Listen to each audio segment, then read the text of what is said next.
Hello, hi, and welcome to OJS Learning Academy. This is my second lecture of macroeconomics. So, today we will study about some basic concepts of macroeconomics. तो basic concept में सबसे पहले हम classification of goods को पढ़ेंगे. तो goods का हम दो तरीके से क्लासिफिकेशन करते हैं. फर्स्ट है आपका फाइनल गुड्स, सेकंड है इंटरमीडिएट गुड्स. नेक्स्ट क्लासिफिकेशन हमारा इसी में है कंज्यूमर गुड्स, जिसको हम कंजप्शन गुड्स भी बोलते हैं. इसको हम कंजप्शन गुड्स भी बोलते हैं. और आपका कैपिटल गुड्स. तो एक एक करके देखते हैं कि final goods, intermediate goods, consumer goods और कैपिटल गुड्स क्या है. तो फाइनल गुड्स जैसा कि हमने कहा है, फाइनली जिसका हम कंजप्शन करते हैं, हम चाहे हाउस होल्ड हो, चाहे वो फर्म है फॉर इन्वेस्टमेंट पर्पस, तो वो आपका फाइनल गुड्स कहलाता है. So all goods which are meant either for final consumption by consumer or for investment by firms are called final goods. और ये आपका दूसरा इंटरमीडिएट गुड्स है. ऐसे goods which are meant for reprocess या for further production. जैसे कि हम कोई भी रॉ मटेरियल लेते हैं, तो रॉ मटेरियल का इस्तेमाल हम करते हैं किसी और गुड, फाइनल गुड को बनाने के लिए. तो वो हमारा जो रॉ मटेरियल है वो हमारा इंटरमीडिएट गुड कहलाएगा. So intermediate goods which are used up during the process of production of other goods are called intermediate goods. And the such goods जो हमेशा एक स्टेज ऑफ प्रोडक्शन से दूसरी स्टेज में मूव करते रहते हैं, वो हमारा फाइनल प्रोडक्ट, मतलब फाइनल प्रोडक्ट बनने के लिए, तो वो हमारा इंटरमीडिएट गुड्स कहलाता है. तो जैसे फॉर एग्जांपल ले लेते हैं, हमने लिया वीट लिया as a raw material, sugar लिया एज अ रॉ मटेरियल और मिल्क लिया रॉ मटेरियल. तो एज अ रॉ मटेरियल ये हमारा कहलाएगा इंटरमीडिएट गुड्स. और इनसे हम बनाएंगे बिस्किट्स.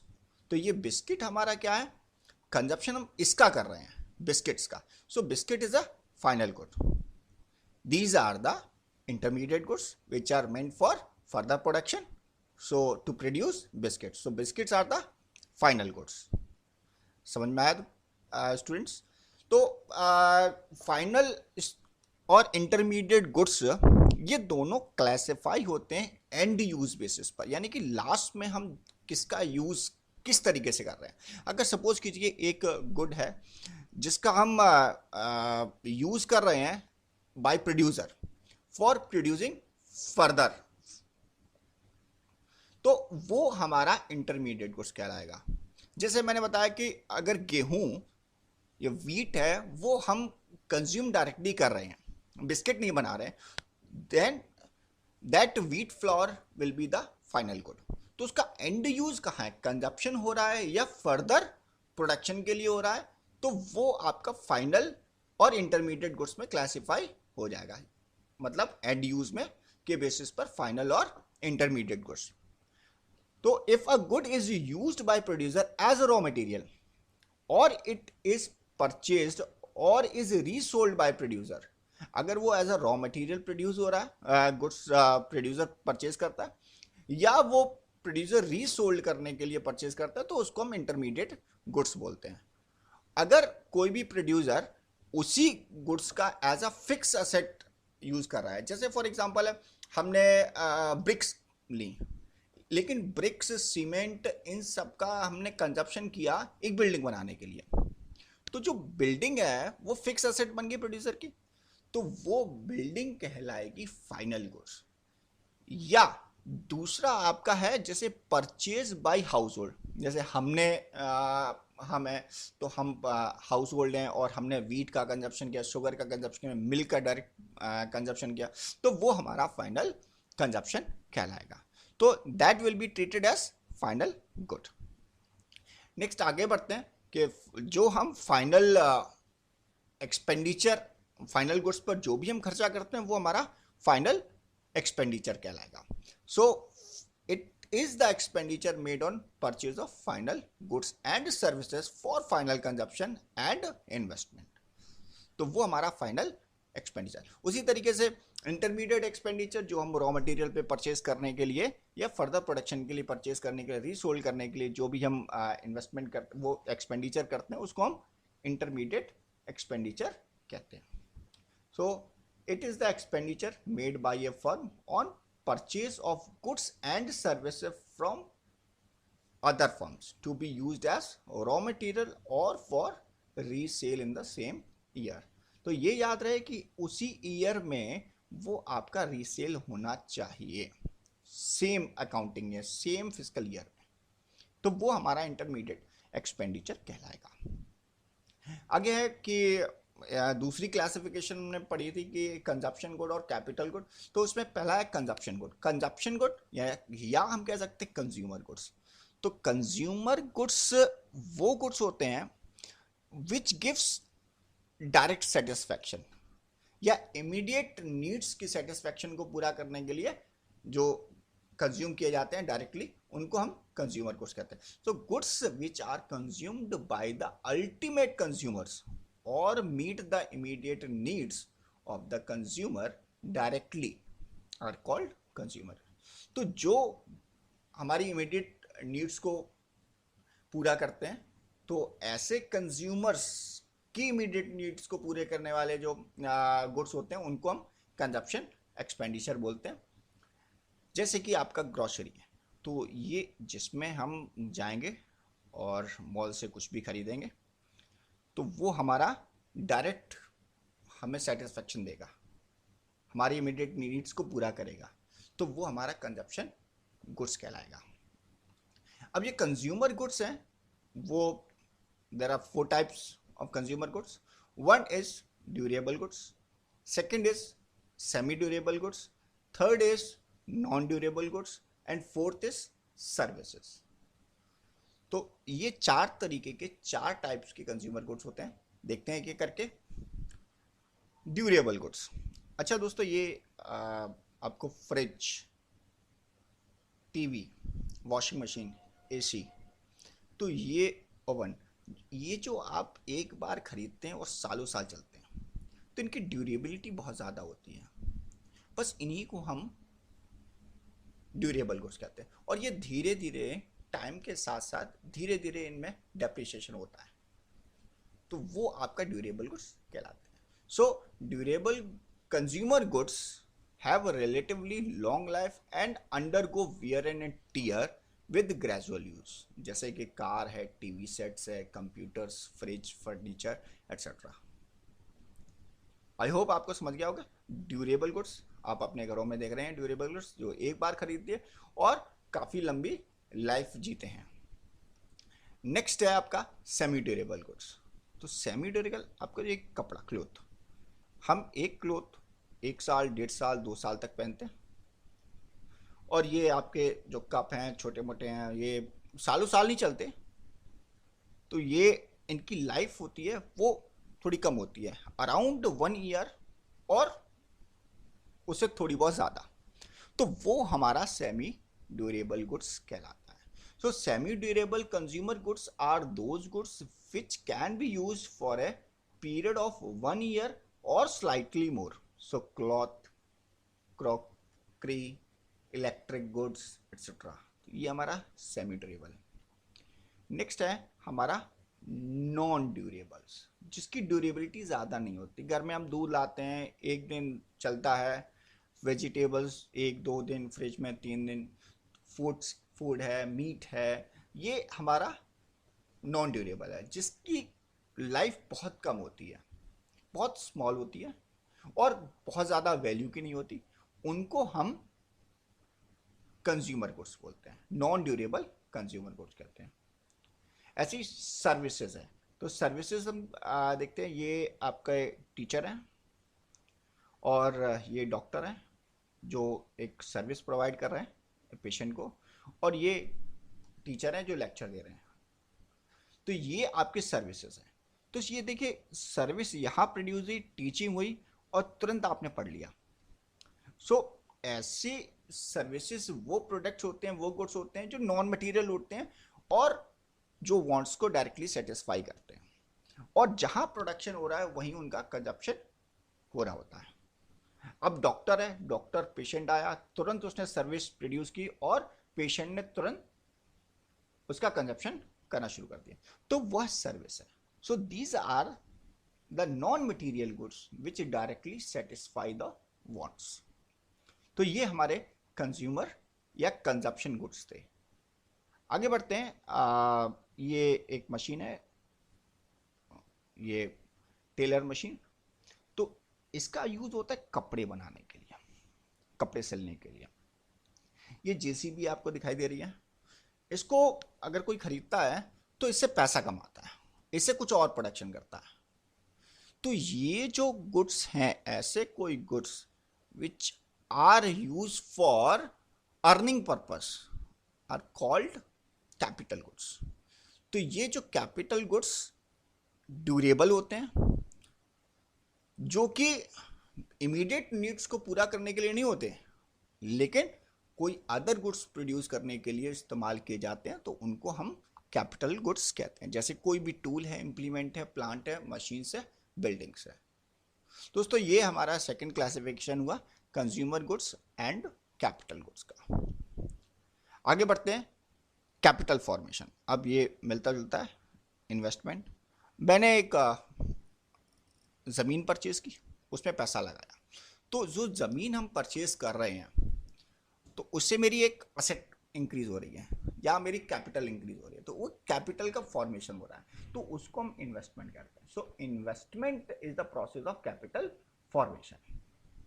तो एक जनरली ये फ्लो कॉन्सेप्ट है, या नहीं बढ़ता। So capital formation is the important function of an economy.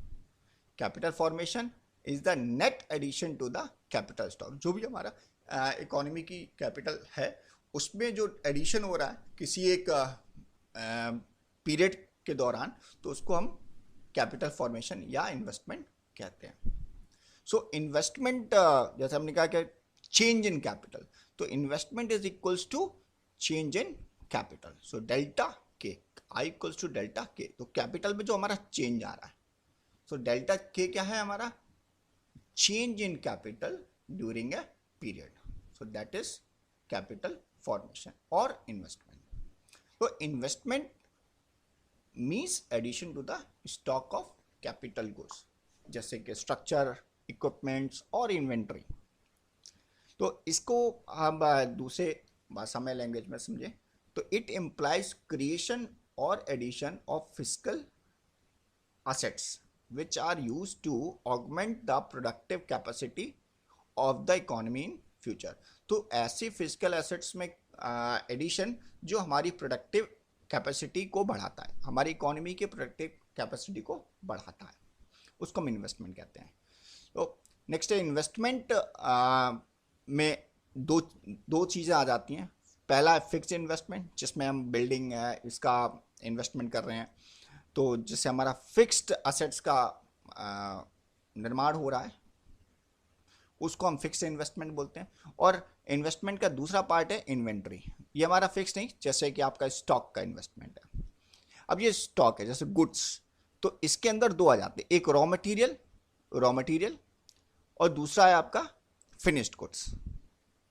तो इन्वेस्टमेंट दोस्तों, investment includes fixed investment and inventory investment, and inventory investment includes raw material and finished goods। Next आगे बढ़ते हैं, ग्रॉस इन्वेस्टमेंट। ये जो ग्रॉस इन्वेस्टमेंट है, कोई भी हम गुड्स रिप्लेस करने पर जो खर्चा आता है उसको हम ग्रॉस इन्वेस्टमेंट कहते हैं, जिसमें हम डिप्रिसिएशन को इंक्लूड करते हैं। डिप्रिसिएशन हटाते नहीं है, डिप्रिसिएशन को काउंट नहीं करते हैं, वो हमारा ग्रॉस इन्वेस्टमेंट कहलाता है। So gross investment it is the addition to the capital stock, जो भी हमारा कैपिटल स्टॉक में इंक्रीज हो रहा है, विच इंक्लूड्स रिप्लेसमेंट कॉस्ट यानी कि depreciation for wearing and tear that the capital stock undergoes over a period of time. तो पीरियड ऑफ टाइम में जो अंडरगोस चलता है, तो वो आपका धीरे धीरे डिप्रिसिएशन होता है, उसका एडिशन रहेगा, उसको हम डिडक्ट नहीं करेंगे, तो वो हमारा ग्रॉस इन्वेस्टमेंट कहलाता है। और ग्रॉस इन्वेस्टमेंट को अगर कहें तो ग्रॉस इन्वेस्टमेंट, इसमें डेप्रिसिएशन इंक्लूड है, तो वो हमारा ग्रॉस इन्वेस्टमेंट। अगर यही डिप्रिसिएशन को अगर हम ग्रॉस इन्वेस्टमेंट को में घटा देते हैं, तो वो हमारा आ जाता है net investment. when we deduct the depreciation from gross investment, तो वो हमारा नेट इन्वेस्टमेंट आ जाता है। ये हमारा करंट पीरियड का इन्वेस्टमेंट आ जाएगा, इन्वेस्टमेंट अमाउंट आ जाएगी, जो after wearing and tearing of capital निकल कर आती है। So net investment is equals to gross investment minus depreciation. तो ये इन्वेस्टमेंट था। अब जो डेप्रिसिएशन में होता है, जो कंजप्शन ऑफ फिक्स्ड कैपिटल दूसरे नाम से जाना जाता है, तो डेप्रिसिएशन किसी भी फिक्स्ड कैपिटल में जो वैल्यू घटती जाती है for because of regular use या ऑब्सोलिसेंस के कारण, तो वो डेप्रिसिएशन कहलाता है। So decrease in the value of fix asset is called depreciation. तो ये डेप्रिसिएशन, इसको हम करंट रिप्लेसमेंट कॉस्ट भी कहते हैं। सो depreciation means loss in the value of fixed assets due to normal wear and tear and expected obsolescence। obsolescence यानी कि दो रीजन हो गए इसमें मेन इंपॉर्टेंट, एक normal wear and tear and expected obsolescence। ये दो कारण हैं आपके फिक्स एसेट्स में डेप्रिसिएशन लगने के। तो पहला, जैसे कि ये आपका ये फुटवेयर है, जो आपके स्लीपर्स हैं, ये जब लाए थे तो वैसी नहीं थी, लेकिन ये धीरे धीरे घिसकर ऐसी हो गई है, ये चलते चलते हो गई है, तो इसमें क्या हो गया, डेप्रिसिएशन लग गया, लास्ट में ये ऐसी रह गई है, तो छेद हो गए हैं। तो ये नॉर्मल वियर एंड टीयर की वजह से हुआ, जो धीरे धीरे करने से। So during production process capital goods like machine, tools, building, trucks और रेल इंजन्स, रोड सेट्रा, ये सारे के सारे आपके कैपिटल गुड्स हैं जो कि धीरे धीरे वियर आउट होते जाते हैं। यही डेप्रिसिएशन की वजह से जो हमारे वैल्यू है वो गिर जाती है, उस फॉल इन वैल्यू को हम डेप्रिसिएशन कहते हैं। दूसरा कारण देखो, बताया था कि ऑब्सोलिसेंस। पहले ये मोबाइल आया, फिर उसके बाद टेक्नोलॉजी थोड़ी इम्प्रूव हुई, ये थोड़ा सा आ गया, स्क्रीन थोड़ी सी बड़ी हो गई, थोड़ा सा छोटा हो गया, और थोड़ा इम्प्रूवमेंट हो गया, फिर और इम्प्रूवमेंट हो गया, और इम्प्रूवमेंट हो गया, अब ये आ गया, अब तो बड़े बड़े स्मार्टफोन आने लगे हैं। तो ये देखिए टेक्नोलॉजी में जो अपडेशन हो रहा है, पुरानी आउटडेटेड होती जा रही है, तो उसकी वजह से आज अगर हम मोबाइल अगर देखें तो इस मोबाइल की कीमत 1,500-2 हज़ार होगी, और आजकल जो मोबाइल आ रहे हैं टच स्क्रीन, फिंगरप्रिंट्स, वो 10 से 15 हज़ार की वैल्यू आती है। तो वो आपका के due to updation of technology, जो हमारे असेट्स में वैल्यू कम हो रही है, क्योंकि जो टेक्नोलॉजी है वो आउटडेटेड होती जा रही है, वो भी एक कारण बनता है डेप्रिसिएशन का। So obsolescence, so obsolescence is another reason for depreciation. Obsolescence refers to the loss of value of fixed asset due to change in technology or due to change in demand for goods and services। तो दोनों ही है, technology के change होने की वजह से या demand, किसी गुड्स और सर्विसेज की डिमांड चेंज हो जाती है, वो कारण कोई भी हो सकता है, टेक्नोलॉजी के कम होने से या आउटडेटेड होने की वजह से, तो वो आपका ऑब्सोलिसेंस कहलाता है। तो ये दो मेजर कारण थे आपके डेप्रिसिएशन लगने के, एक वियर एंड टियर और दूसरा ऑब्सोलिसेंस।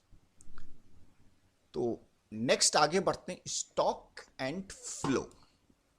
स्टॉक मींस कोई भी वेरिएबल, इकोनॉमिक वेरिएबल, जिसको हम किसी एक पर्टिकुलर पीरियड ऑफ टाइम पर, पर्टिकुलर पीरियड ऑफ टाइम पर मेजर करते हैं, उसको हम फ्लो बोलते हैं, और पर्टिकुलर पॉइंट ऑफ टाइम पे जो मेजर करते हैं उसको हम स्टॉक बोलते हैं। तो वेरिएबल्स इकोनॉमिक में बहुत सारे वेरिएबल्स होते हैं, जैसे कैपिटल है, जैसे कि इनकम है, जैसे सेविंग है, ये सारे वेरिएबल्स है। ये इकोनॉमिक की भाषा में ये सारे एक मेजरमेंट के टूल्स हैं जिसको हम वेरिएबल्स कहते हैं।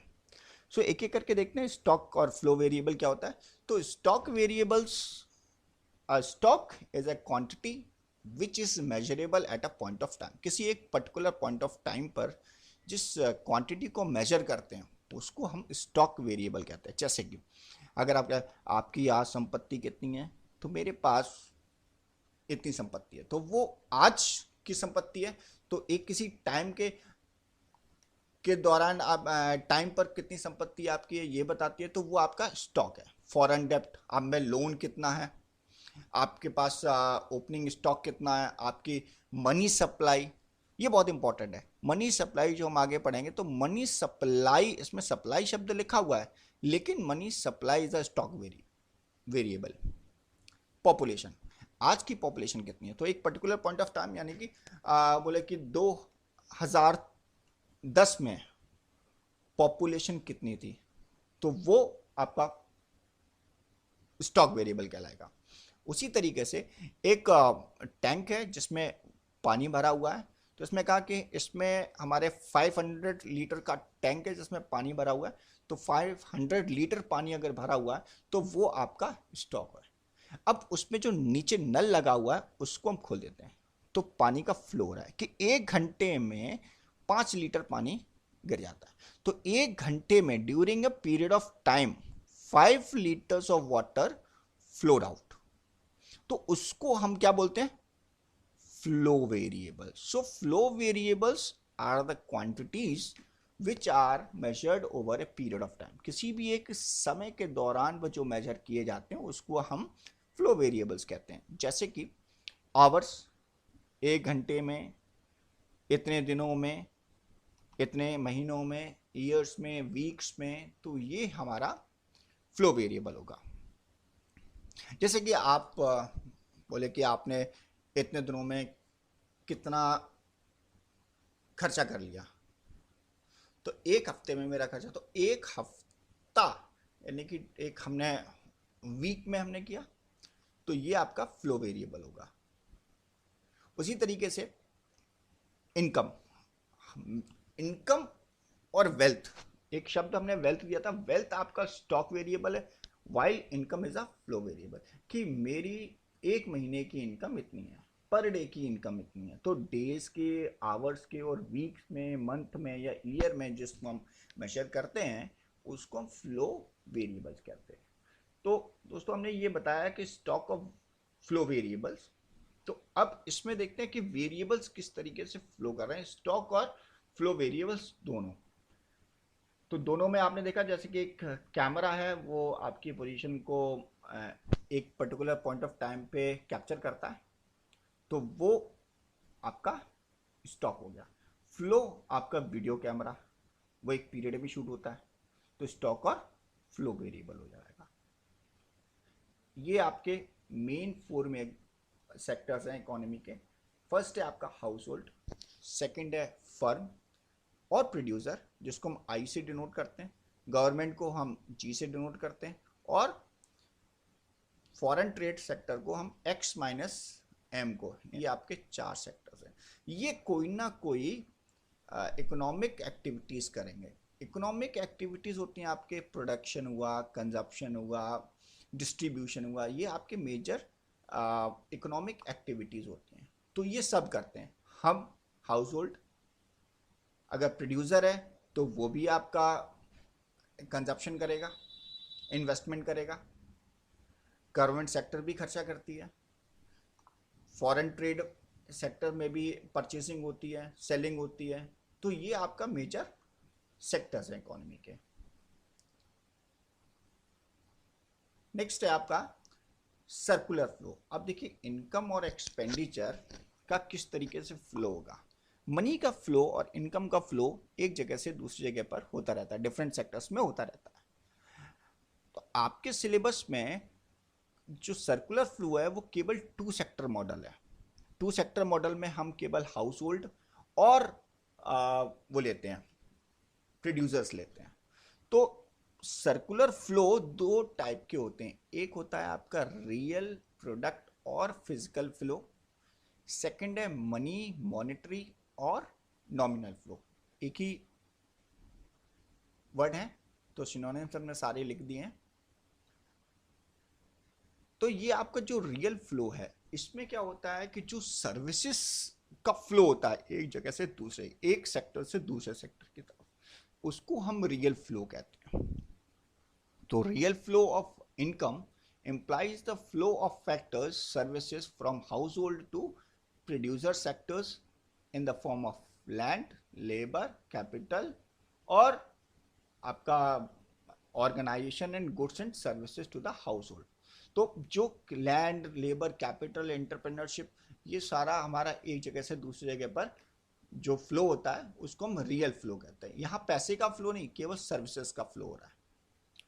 नेक्स्ट है आपका मनी फ्लो, जिसमें हम मनी का फ्लो देखते हैं एक सेक्टर से दूसरे सेक्टर की तरफ, जैसे कि फैक्टर पेमेंट। तो भाई ये जो एग्जांपल दे रखा है, जैसे हाउस होल्ड सेक्टर है, प्रोड्यूसर सेक्टर है। अब जो आपका हाउस होल्ड सेक्टर्स है, हाउस होल्ड सेक्टर से प्रोड्यूसर सेक्टर्स की तरफ, सॉरी थोड़े स्पेलिंग गलत है, सेक्टर, तो प्रोड्यूसर सेक्टर्स की तरफ पैसे का फ्लो जाएगा। किस तरीके से जाएगा? ये जो है प्रोड्यूसर गुड्स एंड सर्विसेज को प्रोड्यूस करेंगे, तो उसको खरीदने पर जो खर्चा होगा, पैसे का पेमेंट करेंगे, तो वो पैसे का फ्लो हाउस होल्ड से प्रोड्यूसर सेक्टर की तरफ जाएगा। अब जो प्रोड्यूसर सेक्टर से पैसे का फ्लो आएगा, क्योंकि इनके पास पैसा आया कहाँ से, तो इनके पास जो पैसा आया है वो इनका फैक्टर पेमेंट्स की वजह से। फैक्टर पेमेंट्स जैसे कि इनको लेबर इन्होंने प्रोवाइड जब किया था तो इनको वेजेस मिले होंगे, इनको इंटरेस्ट मिला होगा, इनको रेंट मिला होगा। तो ये हाउस होल्ड सेक्टर से जो प्रोड्यूसर सेक्टर से पैसा आया, फिर यहाँ से वो जो इन्होंने गुड्स एंड सर्विसेज बनाए, प्रोड्यूस किए, उन पर जो खर्चा किया, वो आपका हाउस होल्ड सेक्टर से पैसा यहाँ की तरफ फ्लो करेगा। तो ये आपका टू सेक्टर मॉडल है। तो नेक्स्ट है सर्कुलर फ्लो। अगर हम विदाउट सेविंग देखते हैं, तो विदाउट सेविंग में आपका सर्कुलर फ्लो अगर देखें तो ये जैसे एक हाउस होल्ड है और आपका ये फर्म है। तो हाउस होल्ड फर्म से हाउस होल्ड की तरफ क्या जा रहा है? गुड्स एंड सर्विसेज जा रहा है। और हाउस होल्ड से फर्म की तरफ फैक्टर्स ऑफ प्रोडक्शन। तो गुड्स का फ्लो, गुड्स बनाएगा फर्म और हाउस होल्ड को देगा। हाउस होल्ड अपनी लेबर, कैपिटल, एंटरप्रेन्योर, लैंड, ये फैक्टर्स ऑफ प्रोडक्शन प्रोवाइड करेगा फर्म्स को। तो देखिए एक ये फ्लो हो गया। अब ये जो सिंगल फ्लो आपको दिखाई दे रहा है, ये गुड्स और सर्विसेज, इसमें पैसे का फ्लो नहीं है। यहाँ गुड्स एंड सर्विसेज है और यहाँ फैक्टर ऑफ प्रोडक्शन है। तो ये आपका मनी फ्लो कहलाता है, सॉरी रियल फ्लो कहलाता है, माफ कीजिएगा, real flow, goods and services. पैसे का फ्लो नहीं है, तो इसको रियल फ्लो। अभी हमने दो तरीके के फ्लोज देखे थे ना, रियल फ्लो और मनी फ्लो। तो ये आपका रियल फ्लो है। उसी तरीके से अगर यहां सर्विस गई, तो अब ये गुड्स एंड सर्विसेज यहां पहुंची, तो इसका ये पेमेंट करेंगे, तो ये पैसे का फ्लो जा रहा है। तो ये है एक्सपेंडिचर या कंजप्शन एक्सपेंडिचर। और यहां से इनके पास पैसा आया कहां से? जैसा कि हमने बताया था कि ये फर्म प्रोवाइड करेगी इनको factor payments, factor of production जो उन्होंने प्रोवाइड किया था उसके बदले में इनको पैसा देगी। लेबर की जगह वेजेस देगी, लैंड की जगह रेंट देगी, एंटरप्रेन्योर्स जो दिया है उसकी तरह प्रॉफिट देगी। तो ये आपका फैक्टर्स ऑफ पेमेंट का फ्लो है। तो ये जो इसमें पैसे का फ्लो जा रहा है, तो ये आपका मनी फ्लो है। ये रियल फ्लो और ये मनी फ्लो। तो दोनों के चार्ट अगर आप एक साथ मिलाकर अगर बना देते हैं, तो वो आपका सर्कुलर फ्लो ऑफ इनकम कहलाएगा टू सेक्टर मॉडल में। इसमें देखिए सेविंग्स नहीं है, कोई भी सेविंग नहीं कर रहा है। अगर सेविंग के साथ में अगर circular flow of income model आपको देखना है टू सेक्टर्स का, तो उसमें सेविंग अगर कोई करेगा हाउस होल्ड, तो वो इन्वेस्टमेंट भी करेगा। तो क्लोज इन्वेस्टमेंट, क्लोज्ड इकोनॉमी में जिसमें केवल दो ही सेक्टर होते हैं, तो जो पैसा बचाएगा हाउस होल्ड वो अल्टीमेटली क्या करेगा? इन्वेस्ट करेगा। तो saving is always equals to investment in the closed economy. ऐसी इकोनॉमी जिसमें कोई भी गवर्नमेंट या फॉरेन सेक्टर इंक्लूड नहीं है, केवल दो ही सेक्टर, एक house hold and firm sector. तो इसका एक ग्राफ देखते हैं। जैसे हाउस होल्ड है और ये फर्म है, वही सेम है कि हाउस होल्ड से फैक्टर्स ऑफ प्रोडक्शन यहाँ की तरफ गया, फर्म की तरफ गया, फैक्टर्स ऑफ प्रोडक्शन, और फर्म्स ने इसके बदले में वेजेस, रेंट और डिविडेंड दिया। यहाँ पर जो गुड्स एंड सर्विसेज प्रोड्यूस हुआ, क्योंकि फैक्टर्स ऑफ प्रोडक्शन जब फर्म के पास प्रोवाइड हुआ तो यहाँ से गुड्स एंड सर्विसेज प्रोड्यूस हुआ। तो गुड्स एंड सर्विसेज खरीदेगा कौन? House hold. और जब खरीदेगा तो उसके पैसे कौन देगा? हाउस होल्ड, फर्म्स के। तो ये हो गया आपका वही जिससे पहले जो हमने सर्कुलर विदाउट सेविंग, अगर हाउस होल्ड पैसा बचा ले तो ये पैसा बचा लिया, ये पैसा कहाँ जाएगा? स्टॉक मार्केट या कैपिटल मार्केट में लगाएगा। ये कैपिटल मार्केट यानी कि कंपनीज, फर्म्स में शेयर्स के रूप में, तो वो कैपिटल मार्केट का पैसा ऑटोमेटिकली किस में जाएगा? फर्म में। तो कहीं देखिए टू सेक्टर मॉडल में कहीं भी पैसा वही घूम फिर के हाउस होल्ड से फर्म की तरफ जाएगा। सेविंग स्टूडेंट्स, सेविंग एक तरीके से लीकेज होता है जो इकोनॉमी से पैसा, अगर वो सेविंग घर पर की जा रही है तो। अदरवाइज सेविंग जो इन्वेस्टमेंट के रूप में होता है तो वो लीकेज नहीं होगा। नेक्स्ट है आपका सर्कुलर फ्लो ऑफ इनकम। तो 3 एक्टिविटीज हमेशा रहती हैं किसी भी इकोनॉमी में जो कभी स्टॉप नहीं होती। एक है आपकी प्रोडक्शन, गुड्स एंड सर्विसेज का प्रोडक्शन जो कभी बंद नहीं होता। दूसरा है अगर प्रोडक्शन होगा तो सीधी बात है कि यहाँ पर फैक्टर्स ऑफ प्रोडक्शन प्रोवाइड कराने के लिए लोग होंगे तो उनको इनकम होगी, तो उसको हम बोलते हैं जनरेशन या डिस्ट्रीब्यूशन ऑफ इनकम फेस। तो ये 3 फेस हैं। तो सर्कुलर फ्लो ऑफ इनकम में ये 3 फेस हैं, एक प्रोडक्शन फेस, दूसरा जनरेशन फेस, और अगर आपके पास इनकम होगी तो आप करेंगे एक्सपेंडिचर या उसको बोलते हैं डिस्पोजिशन फेस। अब आपने एक्सपेंडिचर किया, खर्चा किया, कंजप्शन कर लिया, तो वो पैसा फिर से दोबारा ना फर्म्स के पास पहुंच गया तो वो फिर से प्रोडक्शन करेंगे। तो production, then generation of income या distribution of income, then again expenditure, then again production of goods. तो ये 3 एक्टिविटीज किसी भी इकोनॉमी में कभी स्टॉप नहीं होती। तो ये हमारा छोटा सा बेसिक कॉन्सेप्ट है। तो आई होप आपको ये वीडियो पसंद आई होगी और सारे कॉन्सेप्ट, बेसिक कॉन्सेप्ट अच्छे से समझ में आ गए होंगे। तो उम्मीद करता हूँ अगर आपको कहीं प्रॉब्लम आती है तो इस वीडियो को बार बार देखें, स्क्रीनशॉट ले लें या आप इसके नोट्स बना लें तो वो आपके लिए हेल्पफुल रहेगा। So thanks for watching. और जाने से पहले प्लीज़ मेरे चैनल को लाइक करें, सब्सक्राइब करें एंड शेयर करें, जिससे कि आप कोई भी वीडियो मिस ना कर पाएँ। हम इस सीरीज़ में पूरी मैक्रो इकोनॉमिक्स को कंप्लीट करेंगे। मैं वादा करता हूँ आपको एक भी टॉपिक मिस नहीं करना होगा, सारे टॉपिक्स हम कवर करेंगे और लास्ट में हम आपको टेस्ट सीरीज लेकर आएंगे जो आपके लिए एग्जाम में बहुत हेल्पफुल होगी। So thank you once again.